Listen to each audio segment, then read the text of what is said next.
We are very, very happy to have with us instead Arif Rahman. Arif, well, I should say that just over a year ago, in fact, Avijit Roy was murdered in the streets of Bangladesh, and his wife, Bon Ahmed, was attacked alongside him. And since then, there have been a spate of attacks against other Bangladeshi humanist and secular bloggers. And the reason for this, or at least one of the reasons for this, is because of a hit list of, or I think it's 84 names of Bangladeshi humanist and secular pro-science bloggers. And people are being systematically attacked as they go through, as Islamist fundamentalists go through this list. And Arif is one of the people on that list, and he has done some great work himself in collaboration with the international community, with the Bangladeshi bloggers themselves, to try and assist them, and he has done that also with through collaboration with the International Humanist and Ethical Union, IHEU. And so he is here today to speak about the dangers of blogging in Bangladesh. He is a Bangladeshi blogger himself, and so somebody who would know very much about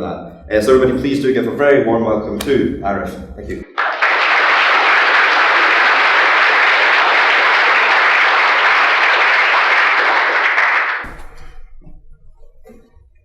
Thank you. Can everyone hear me? Yeah.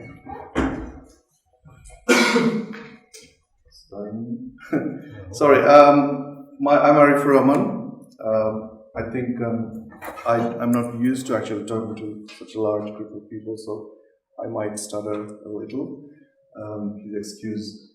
So I want to start by thanking Glasgow Skeptics, because I think you guys are doing a really good job, and also inviting me. I know David Cobson, who's a legend, couldn't be here today, but I'll try to do my best.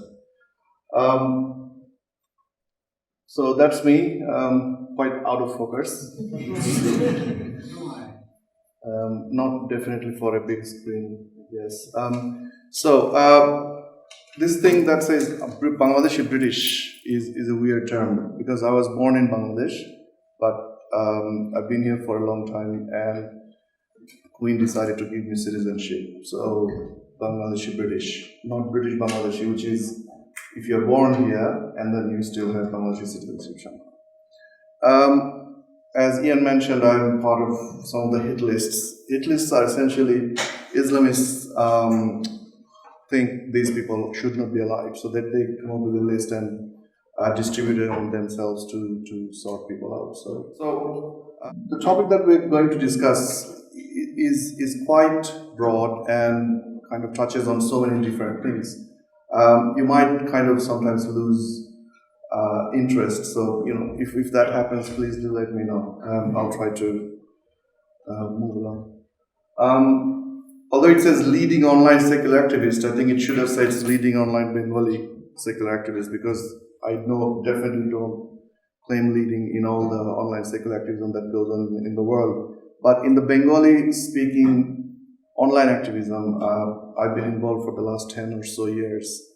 And since 2013, there has been some really bad development in terms of Islamists trying their best to silence us with the help of government. And when this started happening, because I was here and I have good relationship with so many different international organizations, I was able to feed the right information to these organizations, thereby creating a collective international pressure over Bangladesh government.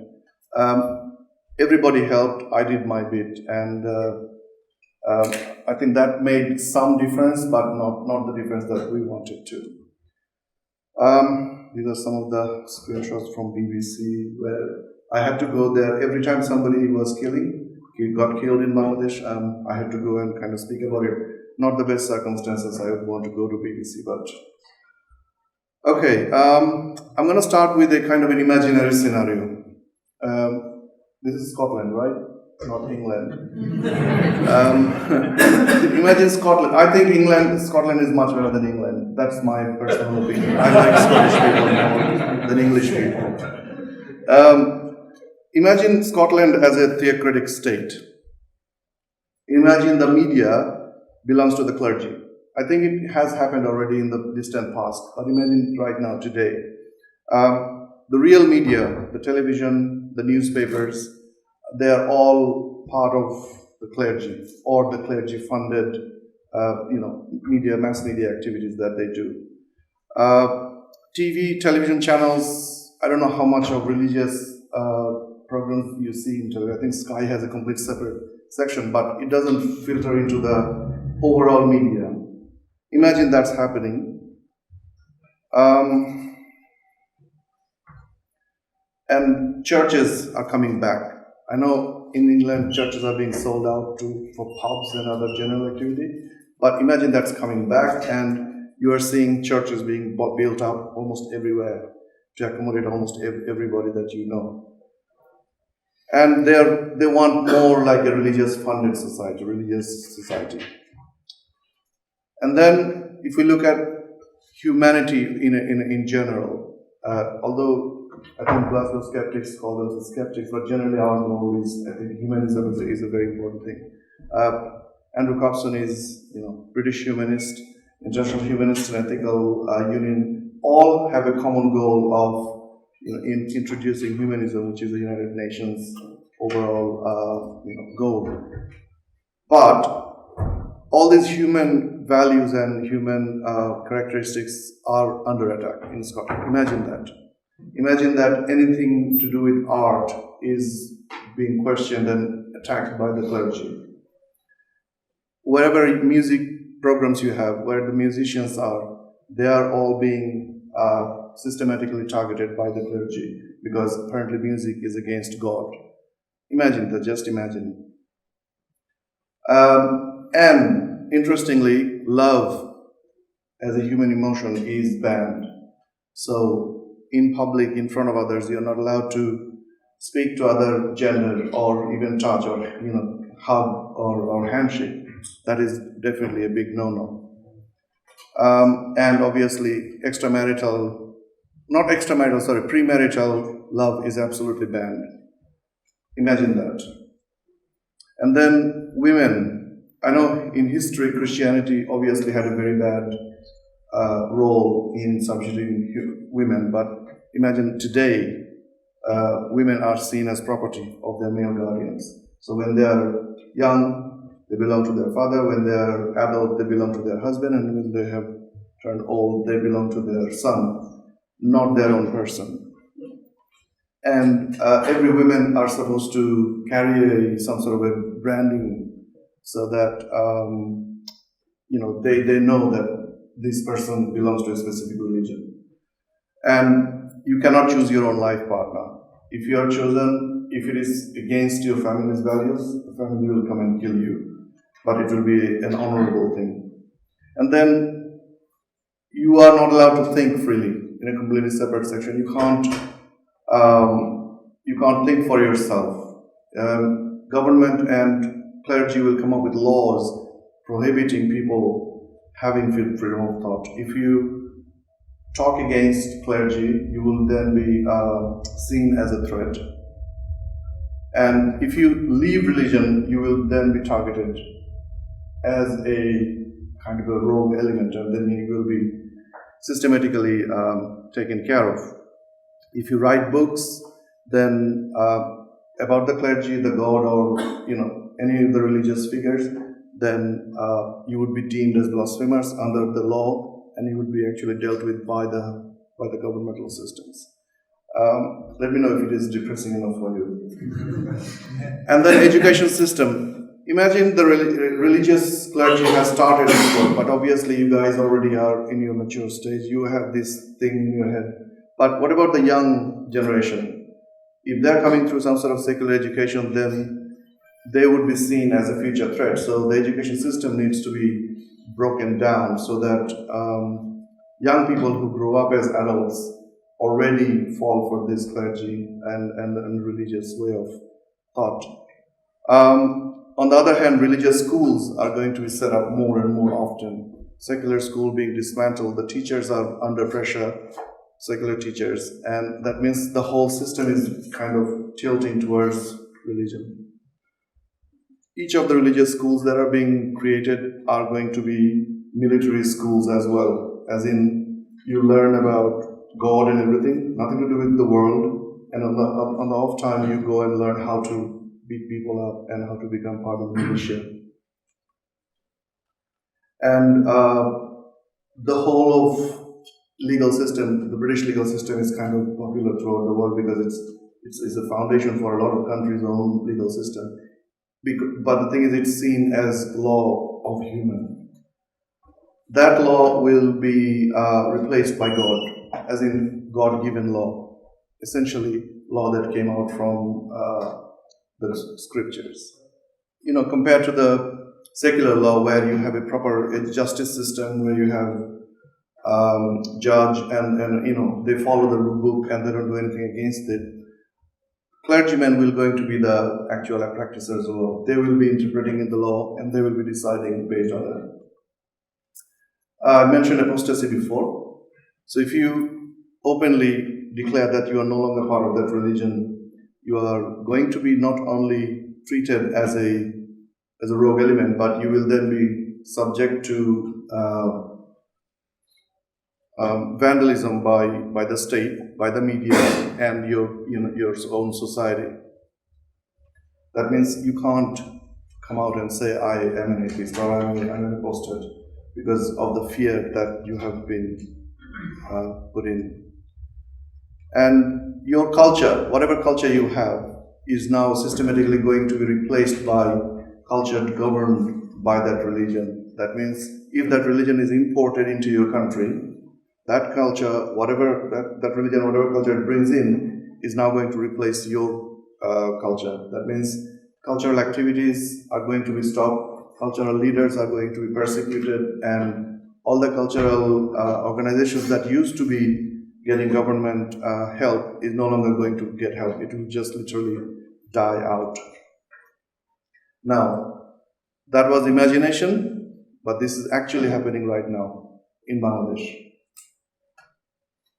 Whatever you have imagined for yourself, I don't know how vivid imagination you have, I am seeing that happening in front of me in Bangladesh right now. I come from Bangladesh, although I have, very close eye on my country, this is actually happening in Bangladesh. So what is the story of Bangladesh?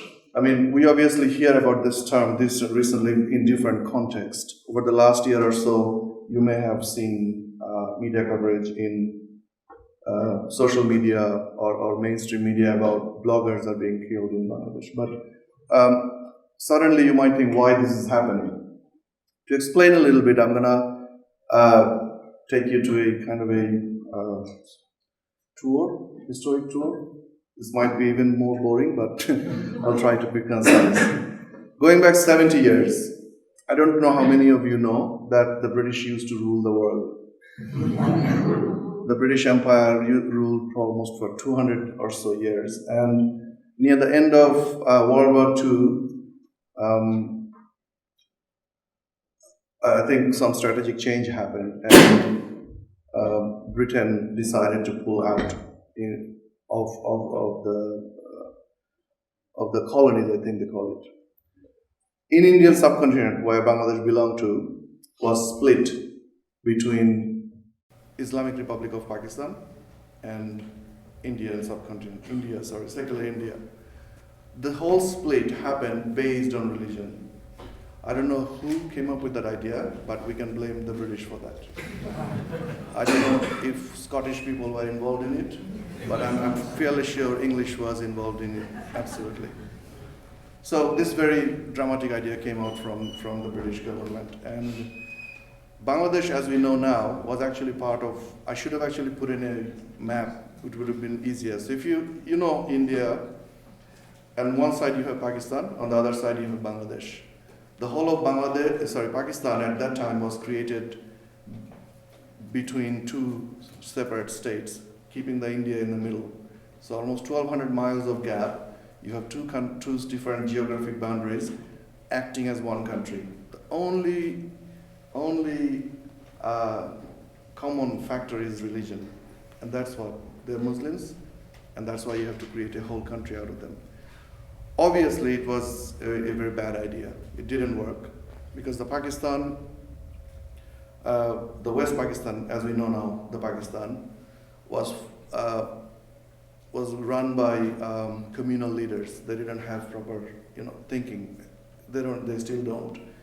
So initially they started doing is Bangladeshi people speaks in a language, Bengali language. They speak in their Urdu language, which is actually written in Arabic scripts, but sounds like Indian Hindi.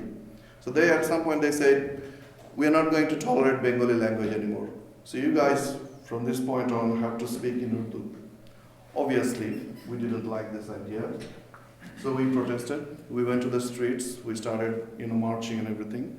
And they, obviously being Pakistanis, they started shooting at us. At 1952, literally 7 days ago, 21st of February, 4 of our brothers died. Not brothers, they're my ancestors. Died, and eventually Pakistanis had to go back and say, okay, Bengali will be accepted as a state religion. So that was our first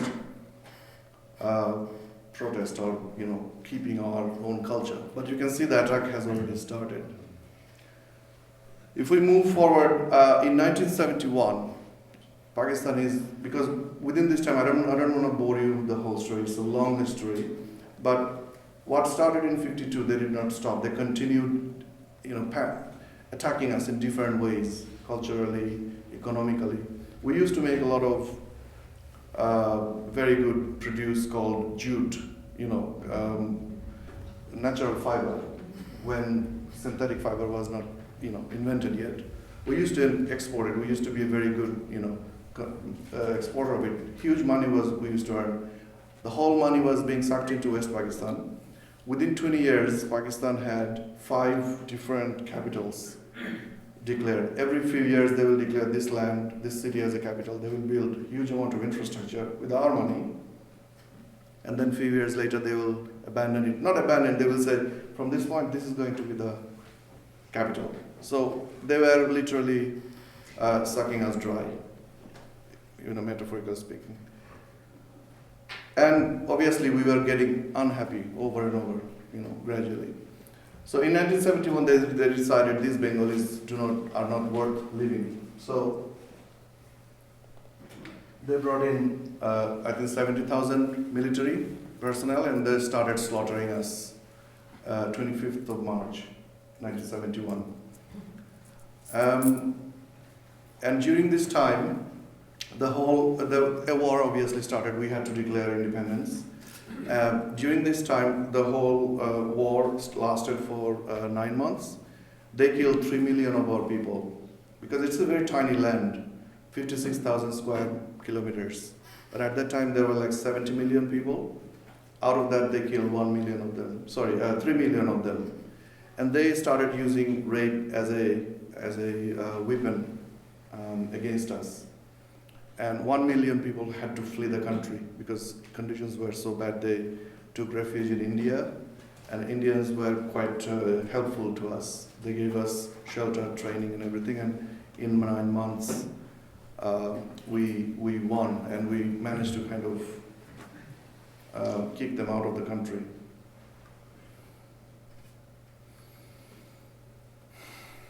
So, it's just a continuation of the story. The Pakistanis gave up, and within 4 years of independence in 1971, the whole leadership that won the war was brutally killed in a military coup. And then from that point forward, for 15 years, we saw military dictatorship. In 1990, when Soviet Union fell, suddenly the military dictatorship fell as well, and it was replaced by democracy. There is a scope for conspiracy theory there. And then since then, 1990, there is a two-party system. Every party comes in every 5 years, and they continues a so-called democratic process. But in the disguise, there was a Islamization continuing to happen. Islamization has begun in the 15 years of the military dictatorship. they did a lot of amputation to our original secular constitution, but Islamization was steadily happening. It was not definitely happening for our own interest, it was happening because of some global interest, and we are too weak to actually have our own mind. So, why does the story of bloggers come into play? Because I took you kind of a very boring historical journey, but you may have now an idea that where this whole thing and how Islam fits into this whole idea. During this whole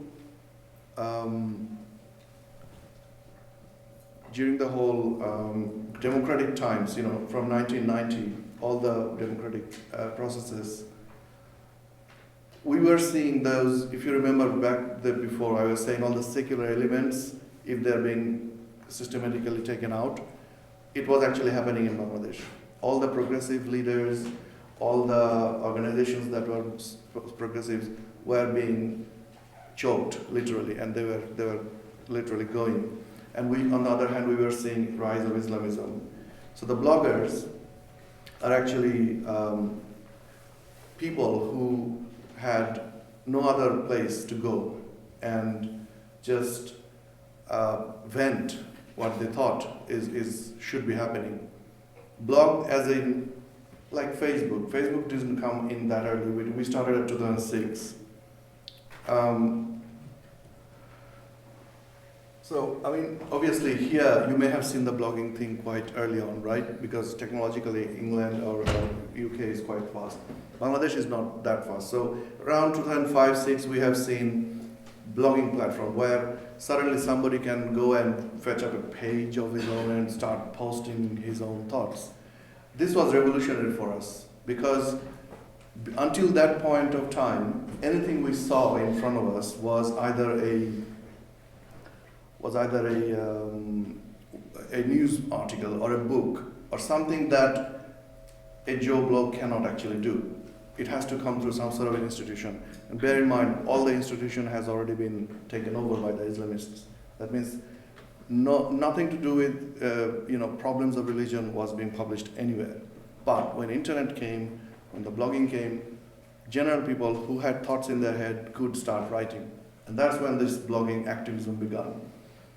My role in this whole thing is, because I was doing it from here, although because it's online, it doesn't necessarily mean where you sit.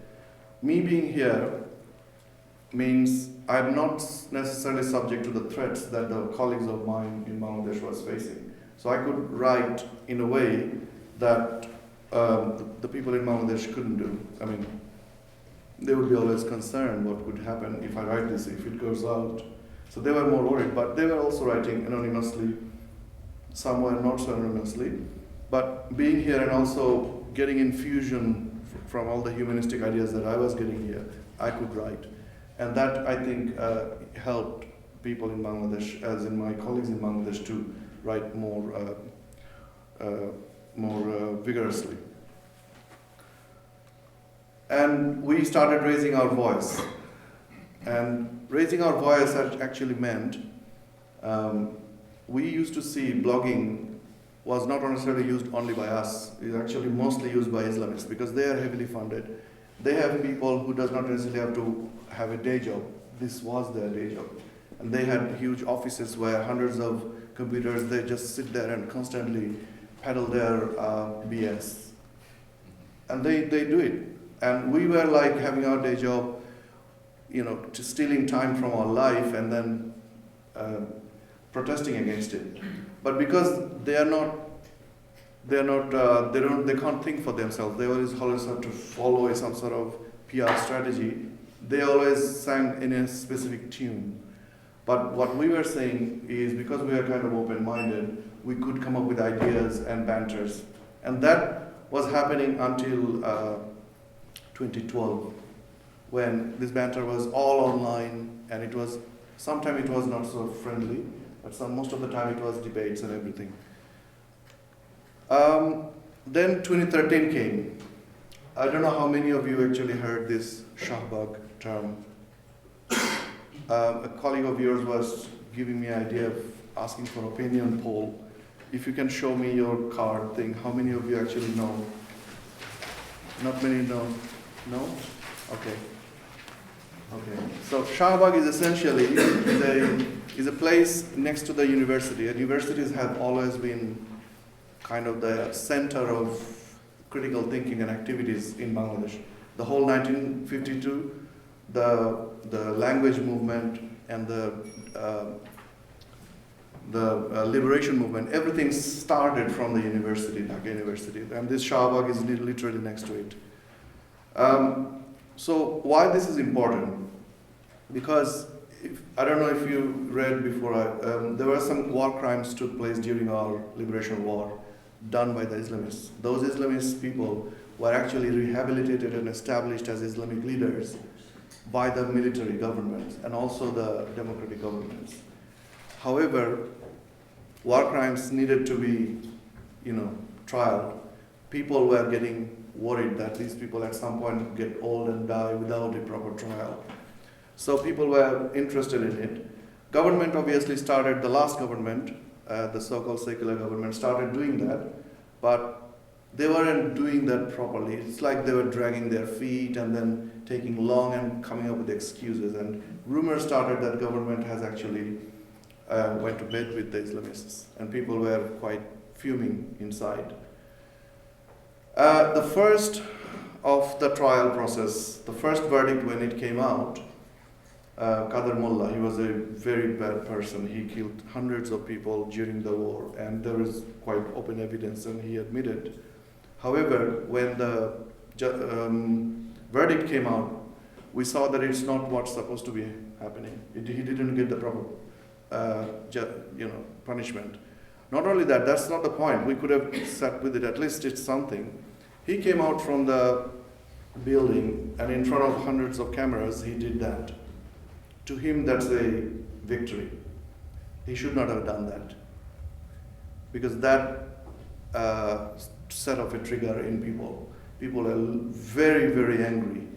Everybody went into this Shahbag Square. There were overnight, there were like millions of people coming from all over the country, and they were shouting, and this was a massive, massive demonstration. Government has never seen that in the last 15 or 20 years. They didn't know how to manage that. And then, within the few days of this whole thing started, government was jittered, they did not know what to do. Our first colleague got killed, slaughtered brutally in front of his, in front of his house. He was an architect, only like 26 years old, came out from university, went into, just joined a firm, and he was working and he was blogging on his own time, exactly like me. I'm not an architect, but our type. We're not political activists, we're just general people writing. And offset of that, the media started blaming us for hurting religious sentiment. Whatever he wrote in his personal blog was being taken screenshot of specific YOLO journalist newspapers, doing that for almost 2 months. These people are bad, these people should be dealt with and killed and everything. The whole of the Bangladesh people saw suddenly what I wrote in the very corner of the internet. For the last 6 years, 2006 to 2012, not many people saw us. 50,000 people maximum, but young people were getting more and more radicalized in our views, atheistic views. There was the atheist snowball started. And I think that helped this Shahbag movement started. But when the murder happened and the media activity followed it, everything toppled. Suddenly atheist became a very bad person. The whole of the Shahbag movement collapsed in front of our eyes, and government took control of it. People started leaving, and government implanted their own leaders, and since then, it's dead. Only by one killing. And then the whole of the 2013 was bad, because in end of 2013 there was a lot of blasphemy laws being passed. Government was very interested in choking us so that it doesn't happen again. And control. So the interest in bloggers started happening from the government side. Then in 2015,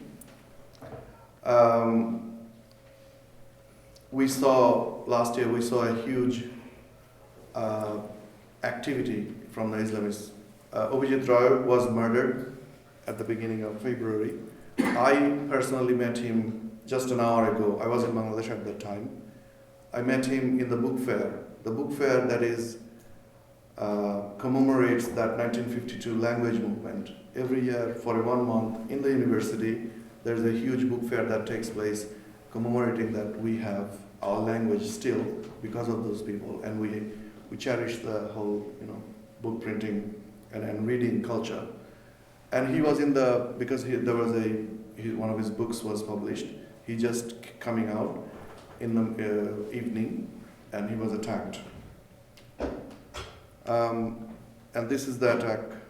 This is his wife who tried to help him. She also got attacked, but you can see the attacks. If you notice, I know it's very gruesome to some. They were only attacking the stem of his spinal cord that connects to the brain, and they were very efficient. They came out like 4 of them from nowhere, attacked on an exact specific spot. Within 10 or 15 seconds, they were done and gone. And this is the theme that has followed through the year. They exactly wanted to attack the brain, and that's what they are. And this is not only in Bangladesh; this happens everywhere. They're not interested in our brain, and they're against our brain, because Abhijit Roy was a science writer. He wrote 10 books. Most of them were about science and critical thinking, and he was killed. And after he's killed, the media said, "Oh, this guy said bad things about Muhammad." He did not say anything about Muhammad bad. He was critical of him, but not in a profane way that they claim he has done. It's just an excuse. The reason I'm saying this because my concern is that this can happen everywhere and other places too. So this was the first murder, Abhijit Roy, February 2015. This is Washikur. You can see they were attacking only the top of somebody's head. I couldn't, stay on that other slide. It was too much. This boy, young boy, 23 years old, he was a very good satire writer. He was a very good satire writer. And he used to write, not this one, the other one. He used to write in a Bengali Charlie Hebdo, but it's called Dharmokari. Dharmokari means, dharma is religion, mockery is literally an English word, mockery, and somebody fused it, dharmokari, and it was the Bengali Charlie Hebdo. It was always not profane, but satire, very witty sense of humor, and he was a very good writer. Unfortunately, as you know, Bangladesh government has blocked this website within Bangladesh for very good reason. This guy is a science writer, and he also had books published in his name. He was killed in front of his office. And then this guy also, he was an activist and he was a rationalist organizer. You can see the amount of blood. I could not show you his mutilated body. It was a bit too much. And after all this, I'm coming to the point right now, is that after every murder, the media that was bought by Islamists started obviously shouting against us. The government, the state that was supposed to protect us, did absolutely nothing. Every time there was a murder, somebody would obviously come out and say, yes, this is a general murder, this is nothing, but we are going to do something about it. However, nobody should be writing things that could potentially harm people's religious sentiment, and the bloggers should be staying within their line. And this is a theme always followed by the government. You should not say things that could potentially harm the religious sentiment. Essentially, they don't want the image of Islam hurt. Ministers, police officers, even the Prime Minister came out and said You can't say things that can hurt my personal feelings. And this is exact words of the Prime Minister of Bangladesh, Sheikh Hasina. And she gets commendation by a lot of other government officials and government leaders, but they don't ever attack her on this particular issue. And this whole thing, killing, stopped around October time last year. But what follows after this is the work that we have done for the last 8 years or so to nurture young mind for critical thinking, for atheism, for humanism. It started rolling back, and fear was the only tool that they could use.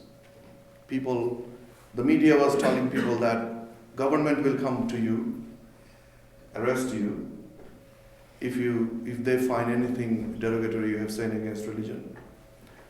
And the Islamists were obviously in the social media, because they don't have any control on the social media. They were going to the social media and saying, we are going to kill you. These are the people, the atheist bloggers, and there are so many other lists as well.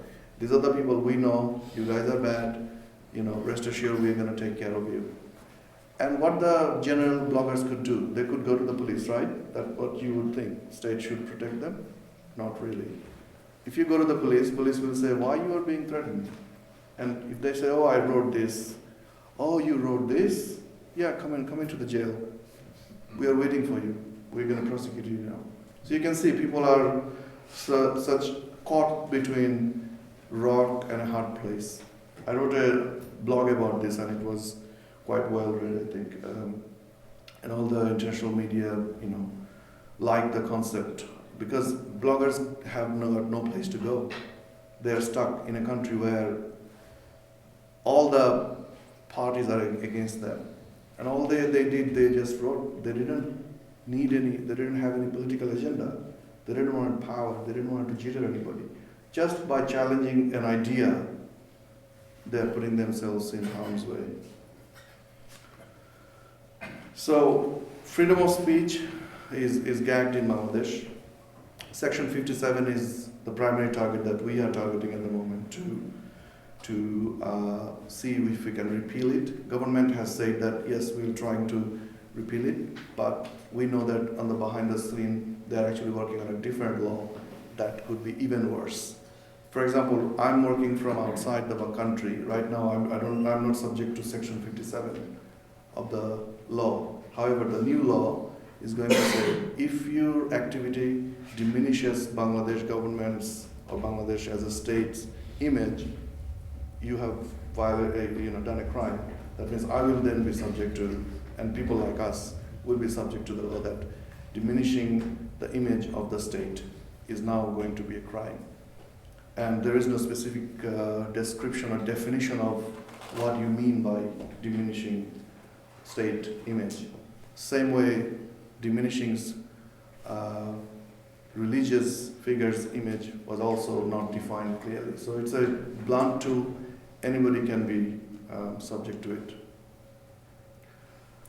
So it's just a question. I mean, we know that Article 19 of United Nations Human Rights Charter, and every country I think is trying to go there. Some are going fast, some are going very slow. But Bangladesh doesn't seem to be going that way. Recently, the United Nations Special Rapporteur on Freedom of Religion or Belief, Heiner Bell, I can't even pronounce his name, he went to Bangladesh because of all the killings, and he went through a categorical analysis of what the state of Bangladesh is. Because every media, Bangladesh government is supported by Islamists, and the Islamists have very good PR lobby throughout the world. And everywhere Bangladesh name is mentioned, it says Bangladesh is a secular country, because the secular word is mentioned somewhere in the constitution. There is also mention of Islamism. There is also mention of Allah is the supreme leader and everything. So how can you have both? So he concluded that Bangladesh is actually not a secular state. You can call yourself a secular state, but you're not in function. So the reason I think I'm here and talking to you is, you might say, why do we care? You know, you are 13,000 miles away, Bangladesh is the other side of the world. Why do we care if those things happen to Bangladesh? But I think we should care. The reason is the force that Islamism, I'm not saying Muslim, because obviously there is a section of the left that confuses us between Islamists and Muslims. Muslims as general people, they're also targets. They're also subjects to the same problem that we are facing. So we should be having a clear thought in our head that, you know, when we talk about Islam as it's a problem, Islamism, which is a globally spreading phenomena, supported by the Saudi Qatari funding financially, and also supported by the British intelligence and American intelligence, but in other ways. So it's spreading, and we saw what happened in France last year, right? Multiple instances. We also may not remember other problems that happened throughout the world. UK has bought some sort of protection. I don't know if you remember, David Cameron was challenged by Jon Snow recently in an interview where he was saying, how can Saudi Arabia be part of the United Nations Human Rights Committee? You know about that, right? Saudi Arabia. So how did that happen? And it was apparently with the help of British government. And David Cameron, once he was attacked, he said, you know what? You want to know? He was quite agitated. He said, I'm just saying if you haven't seen it. He said, because by giving that bone to that dog, we have bought us protection. Because we share intelligence with the Saudi bodies, Saudi authorities. That means Saudi authorities knows where going to be the next attack and everything. So here, obviously, United Kingdom has some sort of protection through intelligence support, but my problem is if Paris can be attacked, same thing can happen here today, tomorrow, or maybe 5 years or 6 years, if we are not aware and how to deal with the problem. So that's me finishing my rant. Again, I should mention heartfelt thanks to all the International Humanist Organization. Am I running over my time? Because over the last year, everywhere I have gone to, everywhere any of our colleagues have gone to, we have got huge support from all these organizations. We have Ian from British Humanist, who have played an instrumental role in putting pressure on Bangladesh government. I can also mention Center for Inquiry, the movements, and also definitely International Humanist and Ethical Union, IHEU, who I work with very closely. And they have actually literally published a huge report on freedom of thought throughout the globe. And Bangladesh chapter, as you can imagine, was the thickest among the all last year. So definitely, and thanks obviously for your patience. If you want to stay in touch, this is me, my Facebook, and that has been the banner for the last few years for me. We're not afraid because they want us to be afraid, because if we are afraid, they win. I say, I'm not afraid. That's me, my profile, my avatar. That's Vincent. That's my Twitter. And if you have any questions for Q&A.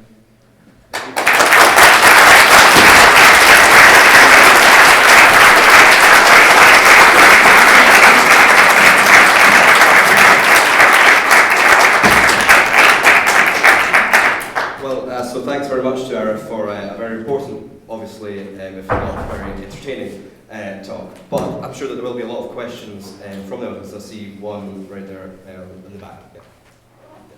You say, Arif, that officially Bangladesh, I'm totally agree with you. You say that officially Bangladesh is a secular country. It sounds like the current regime, or Wahhabist, whatever they sound, Islamist or Islamist friendly. What kind of democracy do you have in Bangladesh, and what kind of political parties would be supporting your right and freedom and what the Islamists would see as apostasy? what groundswell of support is there for that at the moment? So you might find the answer to this question even more depressing, because the secular state is mentioned somewhere in the constitution that was established in 1972, and it has gone through a lot of amputations since, but the secularism word is still mentioned there. And you would find it even more depressing is that the political party right now in power, that all this happening on their oversight, is the same party that actually brought us the liberation in the first place, 44 years ago. So it's called Awami League. It used to be called, in Pakistan time, it used to be called Awami Muslim League.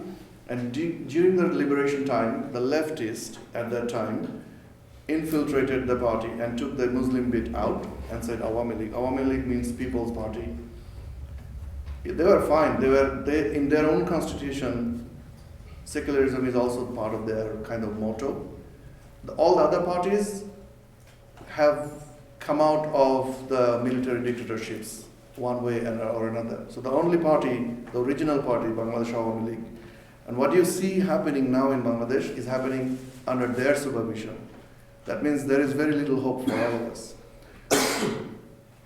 I think because Islamists are very ingrained within the financial system as well as political system, and there is other elements of Bangladesh. For example, we are the biggest, you might find this offensive, we are the biggest slave supplier for the Middle East. I'm not going to call them laborers. They're not laborers, they're slaves. Because when they go, they literally give their whole life, sometimes literally give their life to build the buildings and get really little money out of it. And they can't even bring their family. Throughout the time, their family stays in Bangladesh. Every year he goes, he has a child. The child never sees the father. The wife never sees the husband. And this has been happening for the last 10, 15, 20 years now. And we obviously get a lot of money out of it, like $11 billion that we get in remittance. For UK, maybe it's nothing. For Bangladesh, it's something. But with tremendous human cost. So Saudi Arabia has a vested interest in Bangladesh to keep the overall state of people's prospects very low. That means, obviously they do power politics, so they're not interested in humanism and everything. And because Saudi Arabia is very, helps Bangladesh because it has interest, all the rest of the world can shout in the government's ears. Government is just going to say, okay, we heard you, and that's it. I hope that was, a good answer to your question. There was a question up the back. Yeah, perhaps. Yeah, how do you feel about anonymising technologies such as Tor and other encrypted communication methods? Does the use of these things, do you feel that something's lost? So, for example, if you were to blog anonymously, is there something lost in that by not being actually accountable, by being identifiable? Especially in we had the banner there, "Not Afraid." Does it conflict with that? No, we had to use Tor occasionally for the last few years, at least from Bangladesh, because government occasionally randomly blocks different sites. And that time everybody talks to each other, says use Tor or some other. For example, the site I mentioned, the Bengali Shali and the Dharmakari, it's blocked in Bangladesh permanently. So people have to use other methods like VPN or Tor to access. However, these are not solution in our eyes, because we want everyone to be able to speak their own mind rather than hiding. Obviously we can hide, but the thing is, the general people are not so educated. Although the internet penetration is huge, but that's through mobile device. That means they can only read. And we want to tell our story to the rest of the people so that, at some point, who has got the right mind can join. But if you have the social fear factor governing everybody's mind, then it becomes difficult for us. Yeah, so something is lost by doing it anonymously then. So essentially you do want to stand up and say, this is who I am and this is what I think, without any fear. I say that, of course, because I don't hide myself, but I'm lucky to be here. Yeah. Last year, a lot of our colleagues had to flee the country. They got asylum in different countries. Yes, their life was spared, but our workforce was not very small, thousands of them. Obviously, a lot of them had to go hiding now, and they had to delete all their accounts and everything. So it was a rollback. Yes, you're right. We want to be able to say things that we want to say with pride rather than fear. Technology, I think, can help us to a certain level, but the problem is political. Okay, thank you. Should we go up there first? So, I guess the question is, what can those of us who are outside of this, obviously not from Bangladesh, what can we do from where we are? How can those of us in communities that are safe, that we are in a position of relative safety, how can we support those who have are in danger? That's a very good question. There is no straight answer to this question, I'm afraid. Otherwise, I would have started with that. The problem is, my first role was obviously to make you aware that this is happening. And I'm hoping that you would take that and communicate that to your colleagues, and somehow, at some point, through help of other organizations, the story is going to make big. And at least through that, overall government pressure will happen. So that's what I am seeking for. I think, personally, we don't want any kind of financial support. There is no need. This is not going to help us. But if you write more, and if you know somebody who has got special access to special ministry, write to your constituents, parliament, MPs, yeah. You can write to them, but at the end of the day, Amnesty has been writing for hundreds of letters. The government really not interested. So I'm sorry to be not giving you a straight answer, but personally, I don't even know what to do if I'm here. All we can say is just make noise, but actual power has to come from political, organizations. And when David Cameron has to, help Saudi Arabia go to Human Rights Commission, we are in a really effed up world. Okay, I think there's time for one final question from Aaron at the back. You said that, Indian troops helped during the war with Pakistan, as you said. Has India done anything to help or try and stop the Islamification of the government in Bangladesh? That's a very good question, actually, and the answer is multifaceted. In 1971, India helped Bangladesh, not entirely out of benevolence. India wanted Pakistan to split. And then Bangladesh has become a market for Indian goods. That's also true. However, if I have to choose between Pakistan and India, I will always choose India. But India has not always been the best of neighbors. For example, in the last year, even this year, you will hear a lot about Indian Hindu religious fundamentalism is rising too. And they're actually using Pakistan and Bangladesh as an example. So, not the good things are rising. Like Christianity you may see coming back because they're going to see, Islam is rising. We don't want to die, so we have to rise up again as well.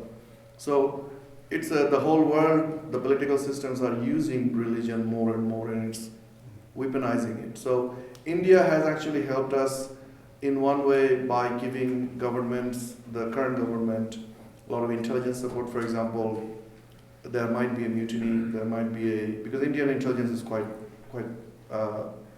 organized. They supply intelligence. However, Bangladesh government itself, the intelligence body, is a carbon copy of the Pakistani intelligence, ISI. They got really good relation, and it's not going anywhere because Saudi Arabia wants it to be that way. So Indian government, no matter how much it tries, it may not have. So Indian government has done the next best thing. It created a huge perimeter around Bangladesh, huge fence like the Mexican fence that similar fence that India has already done. So they have separated us. They don't want anyone to.